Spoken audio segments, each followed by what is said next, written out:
उसका बाहरी रूप तो 200 रुपए प्रति रात की वेश्या का था, लेकिन असल में वह एक खूंखार डाकू की बीवी थी जिसने कई लोगों की जान ली थी। लेकिन उसे रात भर के लिए बुलाने वाला कोयला व्यापारी इस सच्चाई से अनजान था। जैसे ही वह उसके ऑफिस में दाखिल हुई, वह उसे गले लगाने के लिए दौड़ पड़ा। अगर तुम और देर करती तो मैं यहाँ बवाल मचा देता। जाओ, पर्दे बंद कर दो। कोयला व्यापारी खुशी खुशी पर्दे बंद करने चला गया, लेकिन जैसे ही वह उत्साहित होकर पीछे मुड़ा, सत्य की नजरें उस पर तनी हुई थीं। तिजोरी का पासवर्ड। बाकी चारों खूंखार डाकू नौकरी के बहाने कोयला फैक्ट्री में घुस आए थे। वे जेब से सिफारिशी चिट्ठी निकालने का नाटक कर रहे थे, चुपचाप फल काटने छुरी निकाल रहे थे।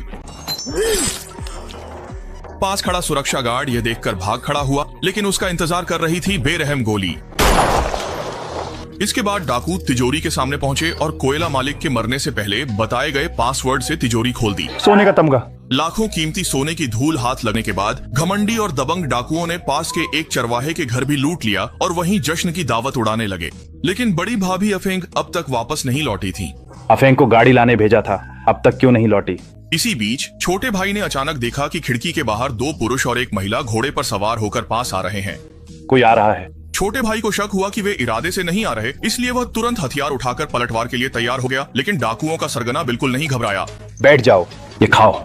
सरगना के इशारे पर छोटे भाइयों ने बंदूकें छुपाई और गर्मा गर्म भेड़ का मांस परोसा। ज्यादा देर नहीं कि 2 पुरुष और एक महिला अंदर आ गए। भाई साहब, हम रास्ते में हैं, क्या आपके यहाँ थोड़ी देर रुक सकते हैं? कोई दिक्कत तो नहीं? बिल्कुल, आइए बैठिए।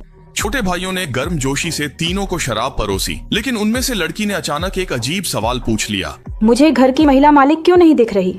इतनी रात को भी क्या वो बाहर है? वो तो रिश्तेदार के घर गई है।